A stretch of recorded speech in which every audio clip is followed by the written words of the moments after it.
Ang atong atong mabasa sa unang sulat ni San Pablo ngadto sa taga Tesalonica, kapitulo 5, bersikulo 18 nga nagaingon.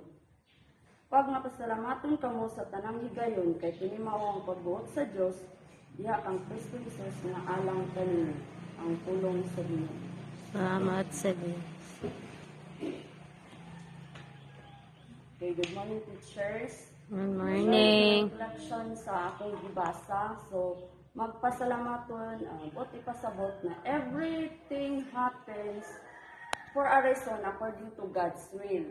Ang atong kakapoy, ang atong pain, ang atong sacrifices, pagbuot na sa Ginoo. So, pag abot sa nato diri sa Joshua as a teacher, so, di ba, example sa ako never good ko ga plan nga mahimong teacher. Wala sa akong plano nga mag-teacher sa mga bata. Although ganahan ko bata, pero wala gid ko danang teacher. Then, maybe because it is a God's will na himo kong teacher. So, pag-graduate pa gid na ako, una din ako gistoryahan ni si Teacher Rads nga. So, wala gid sa akong plano nga mag-Joshua kay kabalo ko nga Inglesero, tapos kanang pandito siya, affiliated siya sa church, meaning, dapat buutan ka nga mag-teacher sa Joshua. So, because of kanang murag, sa akong kaugalingon, nagtuog ko og destiny by God's will. Nga kanang God's calling.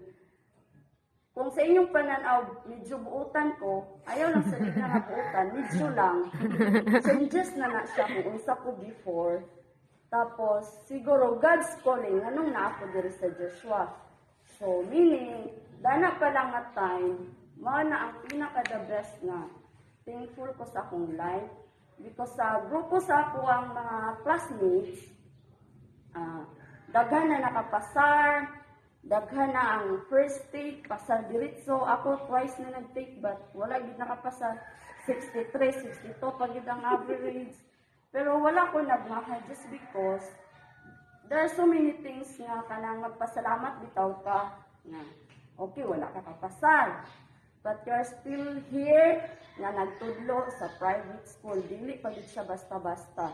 So everything, kanada yung maagyan na ito nga kakapoy, gakapuyon man gihapon ko, kanang medyo ma-discourage food ko, o thankful food kayo ko nga, kamo akong kauban, just because ang isa-isa man good, nailahi-lahi yung way nga i-motivate ka, lahi ang pag-motivate ni Father Don, lahi ang pag-motivate ni Teacher Rads, ang pag-motivate ni Ate Lipi, ni Sisha, ni Sheena, ni Lidimar, ni Crystal, ni Teacher Perly, labi na din kang mother.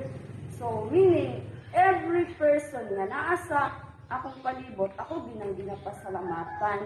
Tanan sa mga estudyante na kung daghan kaayo, nagpasalamat gyapon ko.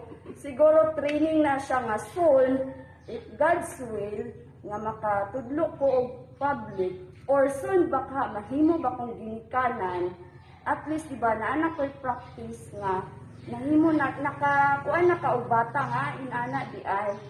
Pero, usahay man go, dili gid kalikayan nga, ma-discourage ka, kapuyon ka, murag mawad-an ka gana. So, ang mga tao lang dana nga maka-build up sa inyo is ka na imong mga kauban, kamo. So, everything, matud ko sa verse na akong gibasa, magpasalamaton ka sa tanan, tungod kay kabubuton ka na sa Diyos. Just like before katong akong gibasa nga verse nga, ang tanan tao sa imong palibot, tubag na siya sa imong mga pag-ampo. Ano lang, in the name of the Father, Son, the Holy Spirit, Amen.